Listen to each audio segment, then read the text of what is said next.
नमस्कार। शिक्षक सेवा आयोग तयारी विशेष भिडियो अन्तर्गत निम्न माध्यमिक तृतीय श्रेणी शिक्षकको खुल्ला प्रतियोगितात्मक लिखित परीक्षाको प्रथम पत्रको विभिन्न नमुना प्रश्नपत्र सेटहरू ल्याउने क्रममा आजको यस भिडियोमा नमुना प्रश्नपत्र सेट 10 लिएर उपस्थित भएको छु। यहाँहरू सम्पूर्णलाई आजको भिडियोमा हार्दिक स्वागत छ। च्यानलमा यदि नयाँ हुनुहुन्छ भने कृपया च्यानल सब्स्क्राइब गर्नुहोला। लागौं आजको महत्त्वपूर्ण प्रश्नोत्तरहरूतर्फ।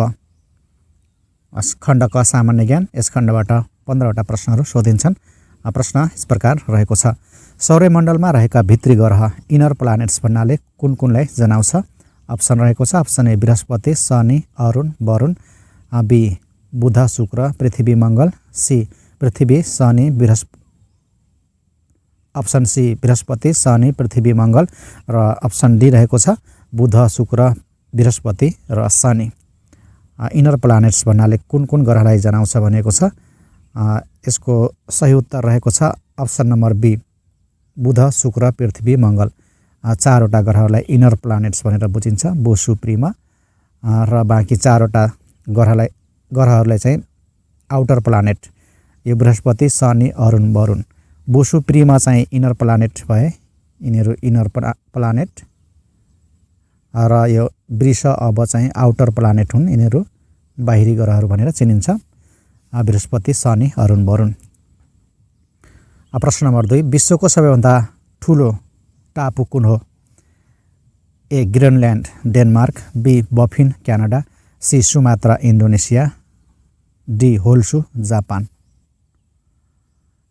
विश्वको सबैभन्दा ठुलो टापु कुन हो भनेको छ। यसको उत्तर अप्सन नम्बर ए रहेको छ ग्रिनल्यान्ड, डेनमार्क। प्रश्न नम्बर 3 एटलस पर्वतमाला माउन्टेन रेन्ज कुन महादेशमा पर्छ? A Asia, B Europe, C Africa, D Australia. Atlas पर्वतमाला कुन महादेशमा पर्छ? यो चाहिँ अफ्रिका महादेशमा पर्छ। यसको सही उत्तर अप्सन नम्बर सी रहेको छ अफ्रिका। भारत र चीन दुवै देशलाई छुने नेपालका जिल्ला कुन कुन हुन्? ए ताप्लेजुङ र दार्चुला, बी ताप्लेजुङ र बैतडी, सी दार्चुला र सङ्खुवासभा, डी दार्चुला र मुस्ताङ। भारत र चीन दुवै देशलाई छुने नेपालका दुईवटा जिल्ला रहेका छन्। ती जिल्लाहरू हुन् ताप्लेजुङ र दार्चुला।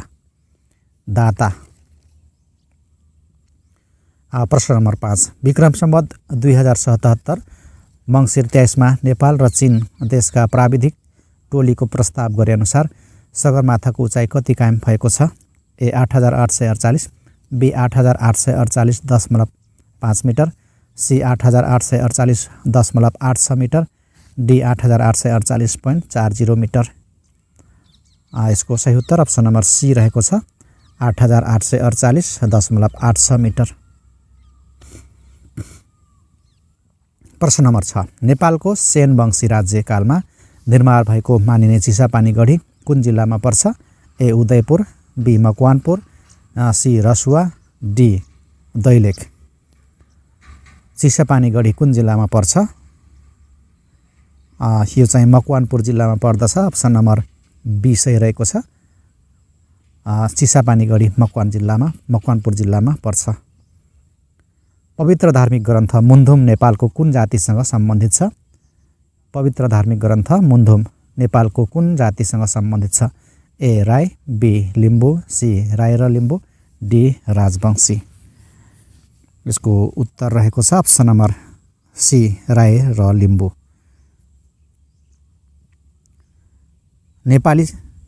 नेपाल सरकारले विक्रम सम्वत 2080 गरेको घोषणा अनुसार नेपाल भ्रमण दशक भिजिट नेपाल डिकेटको अवधि कुन चाहिँ हो? ए सन् 2023 देखि 32, बी सन् 2022 देखि 31, सी सन् 2024 देखि 33, डी सन् 2025 देखि 2034। यसको उत्तर अप्सन नम्बर ए सही रहेको छ सन् 2023 देखि 2032।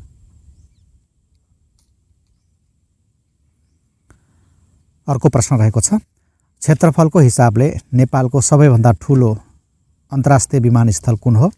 ए त्रिभुवन अन्तर्राष्ट्रिय विमानस्थल, बी पोखरा क्षेत्रीय अन्तर्राष्ट्रिय विमानस्थल, सी गौतम बुद्ध अन्तर्राष्ट्रिय विमानस्थल, डी विराटनगर विमानस्थल। क्षेत्रफलको हिसाबले नेपालको सबैभन्दा ठुलो अन्तर्राष्ट्रिय विमानस्थल कुन हो? यसको सही उत्तर अप्सन नम्बर सी रहेको छ, गौतम बुद्ध अन्तर्राष्ट्रिय विमानस्थल।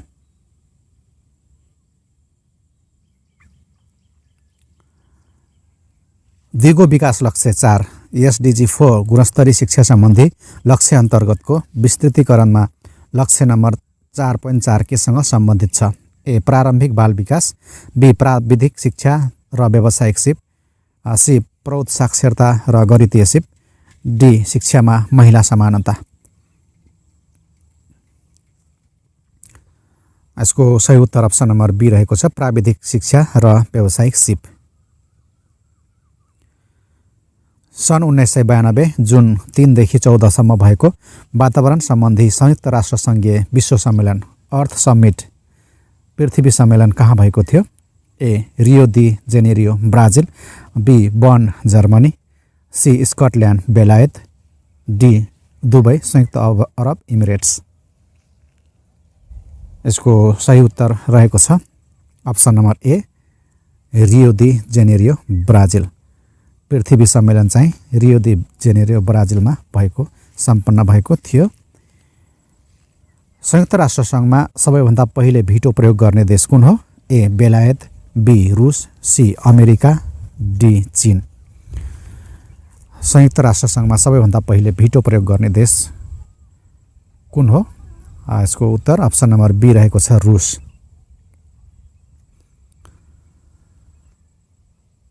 अर्को प्रश्न रहेको छ, ट्रान्सपरेन्सी इन्टरनेसनलले प्रकाशन गरेको करप्सन पर्सेप्सन इन्डेक्स 2022 मा नेपाल कति अङ्कसहित कतिौँ स्थानमा परेको छ?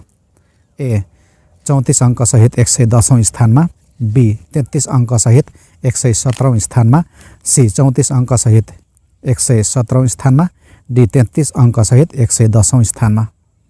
र यो प्रश्नको सही उत्तर अप्सन नम्बर ए रहेको छ, 34 अङ्कसहित 110औं स्थानमा।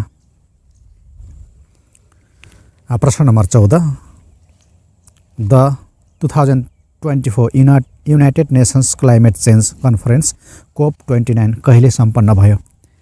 अप्सन रहेको छ, ए 9 देखि 20 नोभेम्बर 2024, बी 11 देखि 22 नोभेम्बर 2024, सी 11 देखि 22 डिसेम्बर 2024, अप्सन डी 9 देखि 20 डिसेम्बर 2024। यो प्रश्नको उत्तर रहेको छ अप्सन नम्बर बी 11 देखि 22 नोभेम्बर 2024।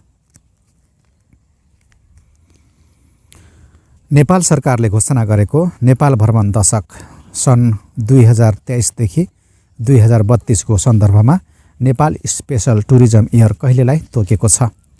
ए सन् 2028, बी सन् 2026, सी सन् 2025, डी सन् 2027। नेपाल स्पेशल टुरिज्म इयर कहिलेलाई तोकेको छ? यसको सही उत्तर रहेको छ अप्सन नम्बर सी सन् 2025।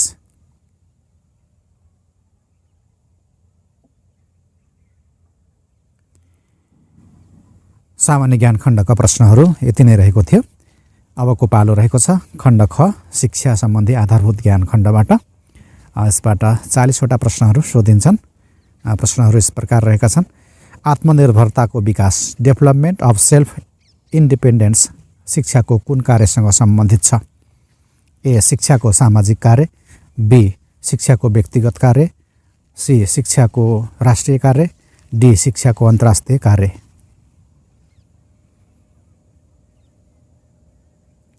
यसको सही उत्तर रहेको छ अप्सन नम्बर बी शिक्षाको व्यक्तिगत कार्य। सन् 2004 मा युनेस्कोद्वारा तयार गरिएको दस्तावेजमा अधिकारमा आधारित शिक्षाको सम्बन्धमा प्रस्तुत 4 एप्रोचमा तलका मध्ये कुन पर्दैन? A availability, B accessibility, C acceptability, D affordability. 4 एप्रोचमा कुन पर्दैन भनेको छ र यसको सही उत्तर रहेको छ option number D. Option number D को पर्दैन एफोर्डेबिलिटी। चार एप्रोच मध्ये एभाइलेबिलिटी, एक्सेसिबिलिटी, एक्सेप्टेबिलिटी र अर्को रहेको छ एड्याप्टेबिलिटी, एडीपी, एड्याप्टेबिलिटी,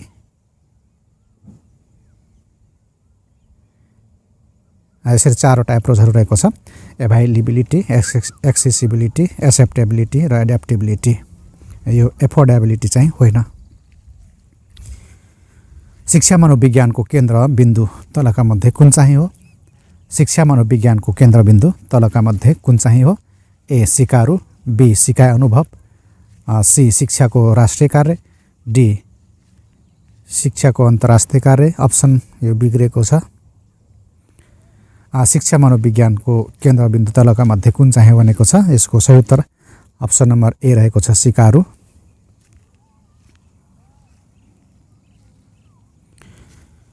प्रश्न नम्बर 19, मानव वृद्धि ग्रोथको विशेषता कुन होइन? ए यो विकासको पूर्वाधार हो, बी यसमा व्यक्तिगत विभिन्नता पाइन्छ, सी यो जीवनभर कायम हुन्छ, डी यो एक जटिल र संवेदनशील प्रक्रिया हो। यो प्रश्नको सही उत्तर रहेको छ अप्सन नम्बर सी, यो जीवनभर कायम हुन्छ। यो चाहिँ मानव वृद्धिको विशेषता होइन। मानव वृद्धि चाहिँ निश्चित समयावधिसम्म हुन्छ, निश्चित समयावधिपछि यो रोकिन्छ, त्यसैले यो चाहिँ विशेषता होइन, जीवनभर कायम हुन्छ भन्ने विशेषता होइन। किशोरावस्था एडोलसेन्टको संहारको रूपमा कुन अवस्थालाई लिइन्छ? ए वयस्क अवस्था, बी यौवन अवस्था, सी उत्तर बाल्य अवस्था, डी पूर्व बाल्य अवस्था। किशोरावस्थाको संहारको रूपमा कुन अवस्थालाई लिइन्छ? यसको उत्तर रहेको छ अप्सन नम्बर बी, यौवन अवस्था।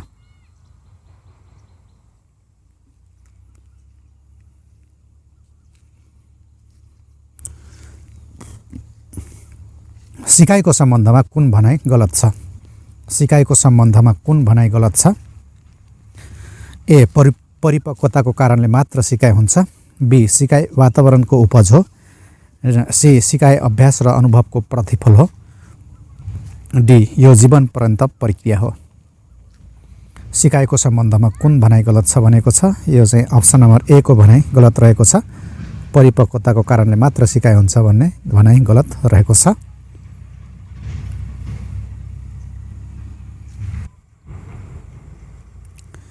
अर्को प्रश्न रहेको छ, सिकाइ स्थानान्तरणका सिद्धान्तहरूमध्ये शून्य स्थानान्तरणमा विश्वास नगर्ने सिद्धान्त कुन हो?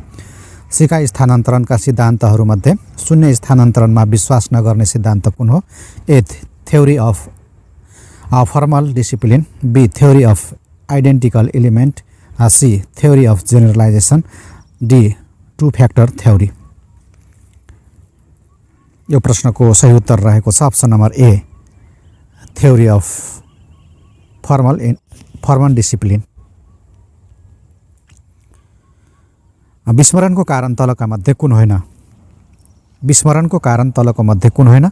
ए लामो समयसम्म प्रयोग नहुनु, बी पूर्व सिकाइ अनुभव अप्रिय र कष्टकर हुनु, सी एउटा सिकाइले अर्को सिकाइमा हस्तक्षेप गर्नु, डी पूर्व सिकाइलाई बारम्बार प्रयोगमा ल्याउनु। विस्मरणको कारण तलका मध्ये कुन होइन भनेको छ? लामो समयसम्म प्रयोग नहुनु यो कारण हो, प्रयोग नगरेपछि विस्मरण हुन्छ। पूर्व सिकाइ अनुभव अप्रिय र कष्टकर हुनु यो भयो भने पनि विस्मरण हुन सक्छ। एउटा सिकाइले अर्को सिकाइलाई हस्तक्षेप गरे पनि विस्मरण हुन्छ र यो चाहिँ अप्सन नम्बर डी को सही रहेको छ, पूर्व सिकाइलाई बारम्बार प्रयोगमा ल्याउनु। पूर्व सिकाइलाई बारम्बार प्रयोगमा ल्याएपछि विस्मरण हुँदैन। उत्प्रेरणाको सम्बन्धमा तलको कुन भनाइ गलत छ? उत्प्रेरणाको सम्बन्धमा तलको कुन भनाइ गलत छ? ए यो लक्ष्य प्राप्तिसँग सम्बन्धित हुन्छ, बी यो पूर्व अनुमान योग्य हुन्छ, सी यसले कार्य सम्पादन स्तरमा बढावा ल्याउँछ, डी यसले व्यवहारलाई दृढ बनाउँदै निरन्तरता प्रदान गर्दछ। उत्प्रेरणाको सम्बन्धमा तलको कुन भनाइ गलत छ? अप्सन नम्बर बी सही रहेको छ यसको, यो पूर्व अनुमान योग्य हुन्छ। यो अप्सन चाहिँ गलत रहेको छ। विद्यालयबाट प्राप्त सिकाइ अनुभवका साथै अनियमित सिकाइको माध्यमबाट समेत प्राप्त हुन सक्ने ज्ञान र अभिवृद्धि तलका मध्ये कुन पाठ्यक्रममा समेटिन्छ? A hidden curriculum, B intended curriculum, C core curriculum, D implemented curriculum. यो प्रश्नको सही उत्तर अप्सन नम्बर ए रहेको छ, हिडन करिकुलम।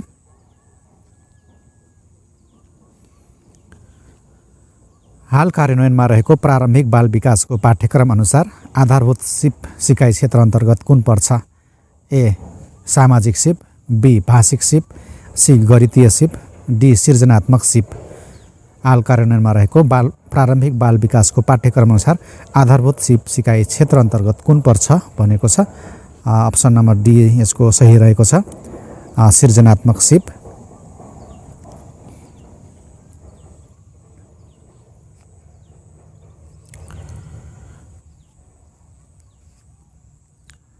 हिल्दा ताबले प्रस्तुत गरेको पाठ्यक्रम निर्माणको चरणमा तलका मध्ये कुन चाहिँ पर्दैन?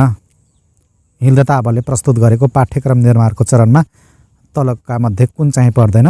ए आवश्यकता विश्लेषण, बी उद्देश्य निर्धारण, सी सिकाइ सामग्रीको छनौट, डी विषयवस्तुको छनौट। यो प्रश्नको सही उत्तर अप्सन नम्बर सी रहेको छ, अप्सन नम्बर सी सिकाइ सामग्रीको छनौट। हिल्दा ताबले प्रस्तुत गरेको पाठ्यक्रम निर्माणको चरणमा यो पर्दैन। हिल्दा ताबले पाठ्यक्रमको निर्माणको चरण 7वटा चरण उल्लेख गरेका छन्। 7वटा चरणमध्ये सिकाइ सामग्रीको छनौट चाहिँ पर्दैन। 7वटा चरणहरूमध्ये 1 मा आवश्यकताको पहिचान, 2 मा उद्देश्य निर्धारण, त्यसपछि विषयवस्तुको छनौट, 4 मा 5 मा विषयवस्तुको सङ्गठन भन्ने हुन्छ, 4 भयो। त्यसपछि 5 मा सिकाइ सामग्रीको छनौट होइन, यो सिकाइ अनुभवको छनौट, सिकाइ अनुभवको छनौट र सिकाइ अनुभवको सङ्गठन पनि हुन्छ। 1, 2, 3, 4, 5, 6 भयो र अन्तिममा मूल्याङ्कन गरेर 7वटा चरणहरू पाठ्यक्रम निर्माणको 7वटा चरणहरू उल्लेख गरेका छन् हिल्दा ताबले। व्याख्यान विधिको फाइदा तलका मध्ये कुन होइन? व्याख्यान विधिको फाइदा तलका मध्ये कुन होइन? ए थोरै समयमा धेरै विषयवस्तु शिक्षण, बी शिक्षकलाई तयार गर्न सजिलो, सी ठुलो समूहलाई एकैपटक शिक्षण, डी व्यक्तिगत भिन्नताको आधारमा शिक्षण। व्याख्यान विधिको फाइदा कुन होइन भनेको छ र यसको सही उत्तर अप्सन नम्बर डी रहेको छ, अप्सन नम्बर डी व्यक्तिगत भिन्नताको आधारमा शिक्षण। यो चाहिँ फाइदा होइन, व्यक्तिगत भिन्नताको आधारमा शिक्षण गर्न सकिँदैन, त्यसैले यो चाहिँ बेफाइदा रहेको छ व्याख्यान विधिको। बाँकी 3वटा चाहिँ यो फाइदा हो। थोरै समयमा धेरै विषयवस्तु शिक्षण गर्न सकिन्छ, शिक्षकलाई तयार गर्न सजिलो हुन्छ, ठुलो समूहलाई पनि एकैपटकमा शिक्षण गर्न सकिन्छ, यो फाइदा हो। कुनै पाठको शिक्षण गर्न गरिने पाठ योजनाको मुख्य आधार के हो? कुनै पाठको शिक्षण गर्न तयार गरिने पाठ योजनाको मुख्य आधार के हो? ए पाठको उद्देश्य, बी उपलब्ध सामग्री, सी सिकाइ विधि, डी मूल्याङ्कन विधि। पाठ योजनाको मुख्य आधार चाहिँ पाठको उद्देश्य हो। यसको सही उत्तर अप्सन नम्बर ए रहेको छ, अप्सन नम्बर ए रहेको छ, पाठको उद्देश्य।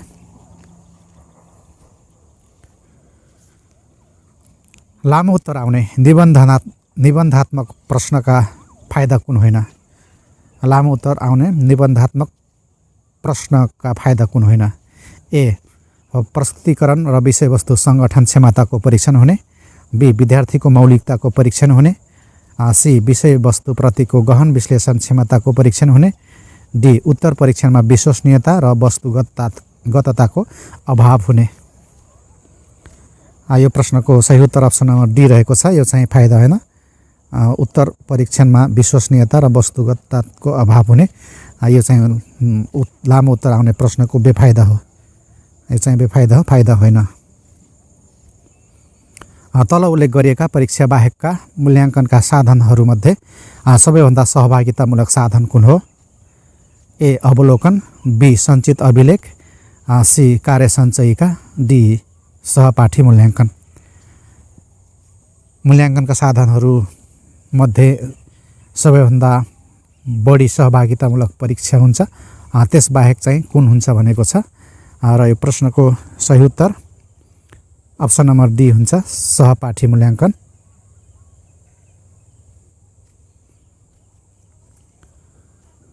समावेशी कक्षा कोठा व्यवस्थापन गर्दा तलका मध्ये कुन पक्षमा विद्यार्थीको भूमिका कम रहन्छ? ए उपयुक्त कोठा र फर्निचर व्यवस्थापन, बी शैक्षिक सामग्रीको उचित व्यवस्थापन, सी कार्य उत्तरदायी तालिका तयारी। कार्य उत्तरदायी तालिममा चाहिँ तालिका हुनुपर्ने, तालिका तयारी। अप्सन डी सर्वसम्मत नियमको व्यवस्थापन। यो प्रश्नको सही उत्तर अप्सन नम्बर ए रहेको छ उपयुक्त कोठा र फर्निचर व्यवस्थापन। यसमा चाहिँ विद्यार्थीको भूमिका कम रहन्छ। अर्को प्रश्न रहेको छ विषय शिक्षणका फाइदा तलका मध्ये कुन होइन? विषय शिक्षणका फाइदा तलको मध्ये कुन होइन? ए शिक्षक दक्ष, योग्य र पोख्त हुन्छ, बी योजना तयारीका साथ समय पुग्ने, योजना तयारीका लागि समय पुग्ने, सी शिक्षक कमजोर भए पनि अरू विषयमा असर नपर्ने, डी शिक्षक र विद्यार्थी बीच बलियो सम्बन्ध कायम नहुने।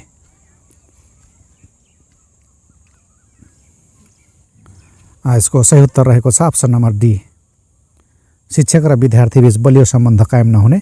यो चाहिँ विषय शिक्षणको बेफाइदा हो।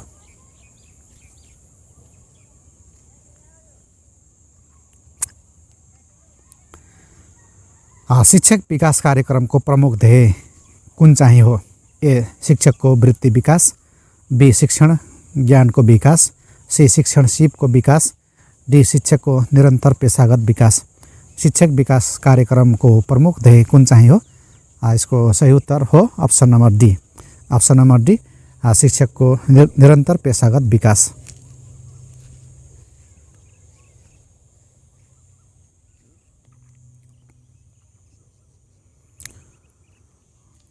विविधतायुक्त कक्षा कोठामा घटना अध्ययन कार्य गर्नुको प्रमुख उद्देश्य के हो? ए सबै विद्यार्थीमा अनुभवको सामान्यीकरण गर्नु, बी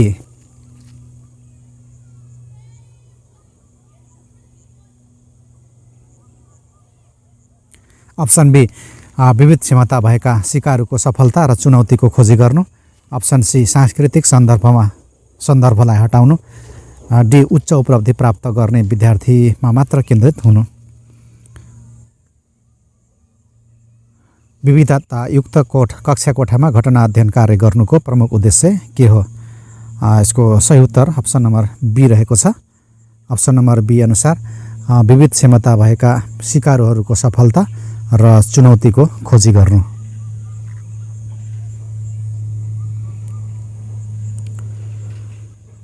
खण्ड ग सूचना तथा सञ्चार प्रविधि।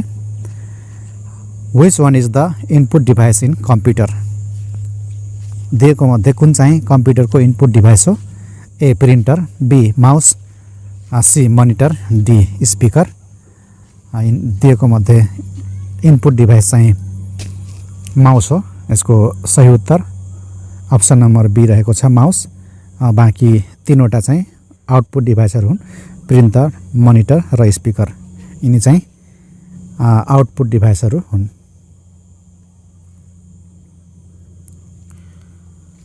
What is the function of hard disk in computer system? Computer सिस्टममा हार्ड डिस्कको कार्य कुन हो? A perform calculation, B display output, C store data permanently, D manage the operating system. What is the function of hard disk in computer system? यसको सही उत्तर option number C रहेको छ to store data permanently. Which one is the most commonly used operating system in computer? Which one is the most commonly used operating system in computer? A window, B Vista, C Microsoft Windows, D XP.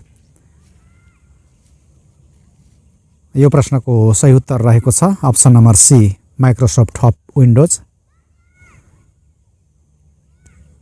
कम्प्युटरमा कुन चाहिँ operating system प्रायःजसो प्रयोग गरिन्छ भनेको छ। यसको उत्तर अप्सन नम्बर सी रहेको छ Microsoft windows. Which software is used by MOST for student tracking? MOST भनेको ministry of education science and technology भनेको शिक्षा विज्ञान तथा प्रविधि मन्त्रालयको शिक्षा विज्ञान तथा प्रविधि मन्त्रालयद्वारा विद्यार्थी ट्रेकिङको लागि कुन चाहिँ सफ्टवेयर प्रयोग गरिएको छ भनेको छ। अप्सन ए रहेको छ PMT software, B Google classroom, C flash software, D IMS software. र यो प्रश्नको सही उत्तर अप्सन नम्बर डी रहेको छ। यो शिक्षा विज्ञान तथा मानव स्रोत विकास केन्द्र शिक्षा विज्ञान तथा प्रविधि मन्त्रालयद्वारा प्रयोग गर्ने स्टुडेन्ट ट्र्याकिङको लागि प्रयोग गर्ने सफ्टवेयर चाहिँ यो IMS सफ्टवेयर हो। यो प्रत्येक विद्यालयमा प्रयोग भइरहेको छ। The condition when hackers insert themselves into a two-party transaction is called. The condition when hackers insert themselves into a two-party transaction is called. Option A man in the middle, B phishing, C malware, D SQL injection। यसको सही उत्तर option number A रहेको छ। Option number A man in the middle। The condition when hackers insert themselves into a two-party transaction is called man in the middle। खण्ड घ संविधान शिक्षा सम्बन्धी ऐन तथा नियमहरू। यस खण्डका प्रश्नहरू रहेका छन्। नेपालको संविधान 2072 अनुसार पुस्तकालय सम्बन्ध विषय कसको अधिकार क्षेत्र अन्तर्गत पर्छ? ए सङ्घ, बी प्रदेश, सी सङ्घ र प्रदेश, डी स्थानीय तह। नेपालको संविधान 2072 अनुसार पुस्तकालय सम्बन्ध विषय कसको अधिकार क्षेत्र अन्तर्गत पर्दछ? यसको उत्तर रहेको छ अप्सन नम्बर सी सङ्घ र प्रदेश। यो कसरी भयो भने सङ्घको अधिकार क्षेत्रभित्र पनि यो केन्द्रीय पुस्तकालय भन्ने रहेको छ र प्रदेशकोमा पनि प्रदेश पुस्तकालय रहेको छ। त्यसैले यहाँ त्यस्तो नखुलाएर सिधै पुस्तकालय सम्बन्ध मात्रै भनेको हुनाले यसको सही उत्तर चाहिँ सङ्घ र प्रदेश दुवै भएको हो। प्रश्न नम्बर 42 शिक्षा ऐन 2028 को कुन संशोधनबाट शिक्षक पदको लागि उम्मेदवार हुन अध्यापन अनुमति पत्र अनिवार्य व्यवस्था थप भएको हो? अप्सन रहेको छ अप्सन ए 8औं संशोधन, बी 7औं संशोधन, सी 6औं संशोधन र अप्सन डी 5औं संशोधन। अध्यापन अनुमति पत्रको अनिवार्य व्यवस्था कुन संशोधनले गरेको हो? यसको सही उत्तर रहेको छ अप्सन नम्बर सी 6औं संशोधन। शिक्षा ऐन 2028 को 6औं संशोधनले शिक्षक पदको लागि उम्मेदवार हुन अध्यापन अनुमति पत्र अनिवार्य हुने व्यवस्था थप गरेको हो। यो संशोधन 6औं संशोधन चाहिँ 2055 सालमा 2055 माघ 1 गते यो संशोधन भएको हो। यो संशोधनले अध्यापन अनुमति पत्र अनिवार्य गरेको हो। प्रचलित शिक्षा नियमावली 2059 अनुसार विद्यालयको लेखा परीक्षक नियुक्ति कसले गर्ने व्यवस्था छ? ए शिक्षा विकास समन्वय इकाइ प्रमुख, बी स्थानीय तह, सी विद्यालय व्यवस्थापन समिति, डी शिक्षक अभिभावक सङ्घ।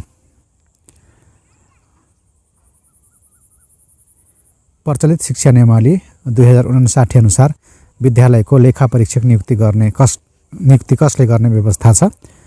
यो प्रश्नको सही उत्तर अप्सन नम्बर सी रहेको छ विद्यालय व्यवस्थापन समिति। अर्को प्रश्न रहेको छ स्थानीय सरकार सञ्चालन ऐन 2074 को दफा 11 मा स्थानीय सरकारका शिक्षा सम्बन्धी अधिकारको सूचीमा कतिवटा अधिकार क्षेत्र उल्लेख गरिएको छ? ए 20 वटा, सी बी 21 वटा, सी 22 वटा, डी 23 वटा। यो प्रश्नको सही उत्तर अप्सन नम्बर डी रहेको छ 23 वटा। यो स्थानीय सरकार सञ्चालन ऐन 2074 अनुसार दफा 11 मा आधारभूत तथा माध्यमिक शिक्षा सम्बन्धी अधिकार रहेको छ जसमा 23 वटा अधिकारहरू रहेका छन्। यसमा नझुक्किनु होला। स्थानीय तहको अधिकार भन्ने अर्को छुट्टै छ अनुसूची 8 मा रहेको छ। त्यो अनुसूची 8 मा चाहिँ 22 वटा अधिकारहरू रहेका छन् र यो सोधिएको चाहिँ शिक्षा स्थानीय सरकार सञ्चालन ऐन अनुसारको अधिकार सोधिएको छ। यो शिक्षा सम्बन्धी अधिकार मात्रै रहेको छ 23 वटा। प्रचलित शिक्षक सेवा आयोग नियमावली अनुसार अध्यापन अनुमति पत्रको परीक्षाको पूर्णाङ्क र उत्तीर्णाङ्क कति कायम गरेको छ? ए पूर्णाङ्क 100 उत्तीर्णाङ्क 50, बी पूर्णाङ्क 100 उत्तीर्णाङ्क 40, सी पूर्णाङ्क 100 उत्तीर्णाङ्क 35 र अप्सन डी पूर्णाङ्क 100 उत्तीर्णाङ्क 45। यसको उत्तर अप्सन नम्बर ए रहेको छ। शिक्षक सेवाको अध्यापन अनुमति पत्रको चाहिँ पूर्णाङ्क 100 हुन्छ र उत्तीर्णाङ्क 50 कायम भएको छ। अन्तिम खण्ड रहेको छ सामान्य बौद्धिक परीक्षण आइक्यू। यसबाट पनि 5 वटा प्रश्नहरू सोधिन्छन्। प्रश्न रहेको छ which is the antonym of scarcity? स्क्यारसिटीको एन्टोनिम अपोजिट के हो भनेको छ सर्टेज, निड, एबन्डन्स, ल्याक। र यो प्रश्नको सही उत्तर रहेको छ अप्सन नम्बर सी एबन्डन्स। स्क्यारसिटीको एन्टोनिम एबन्डन्स रहेको छ। Scientist is to research as teacher is to write, calculate, play, teach. Scientist is to research as teacher is to teach. साइन्टिस्टको काम रिसर्च गर्नु हो भने टिचरको काम टिचिङ गर्नु हो। यसको सही अप्सन डी रहेको छ teach. Unscramble the letters to find a word meaning small piece of something। दिएको वर्डलाई मिलाएर लेख्नुहोस् जसको अर्थ चाहिँ स्मल पिस अफ समथिङ, कुनै चिजको सानो भाग भन्ने जनाउँछ। Option A monitor, B portion, D C mutton, D tiny.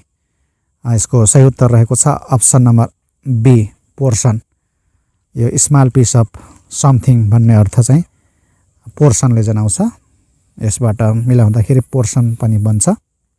त्यसैले यसको सही उत्तर अप्सन नम्बर बी रहेको छ। Find the next number in the series 3, 6, 12, 24, 48। Option रहेको छ 96, 90, 100 र 80।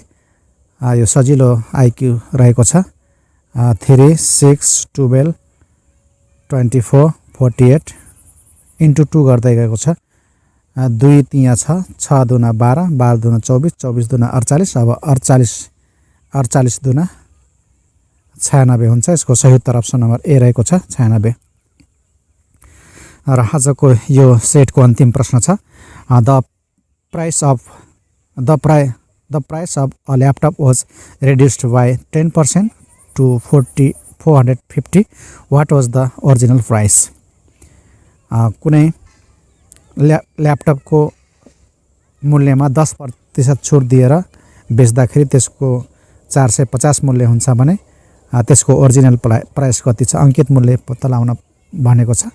त्यसको सुरुको प्राइस कति हुन्छ भनेको छ। यसमा चाहिँ अब 10% डिस्काउन्ट दिएपछि 100 मा 10% भनेपछि 90% बच्यो। 90% भनेको यो 450 हो।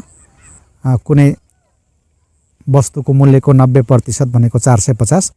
अब यसलाई यसरी गर्न सकियो। मानौ सुरुको मूल्य 100 हो, उसको ओरिजिनल प्राइस 100 हो अनि 100 को 90% मूल्य बराबर यो 450 भएको छ। यसलाई सल्भ गर्नुभयो भने यसको सही उत्तर आउँछ 9 को 0 कट्यो, यो 0 कट्यो, 9 एकाइ 9, 9 5 45। अब 5 र 100 गुणन क्रस मल्टिप्लाई गर्नुभयो भने यसको सही उत्तर 500 आउँछ। त्यसैले त्यो ल्यापटपको ओरिजिनल प्राइस चाहिँ 500 रहेको थियो। साथीहरु, आजको प्रश्न उत्तरहरू यति नै रहेको थियो। यहाँलाई आजको भिडियो कस्तो लाग्यो? पक्कै पनि राम्रो लाग्यो होला। यदि राम्रो लाग्यो भने एउटा लाइक र कमेन्ट पनि गरिदिनु होला र साथीहरुले आफ्नो साथीहरुलाई शेयर पनि गरिदिनु होला। भोलि फेरि नयाँ सेटका साथ उपस्थित हुने बाचा गर्दै आजको भिडियोबाट बिदा हुन चाहन्छु। नमस्कार।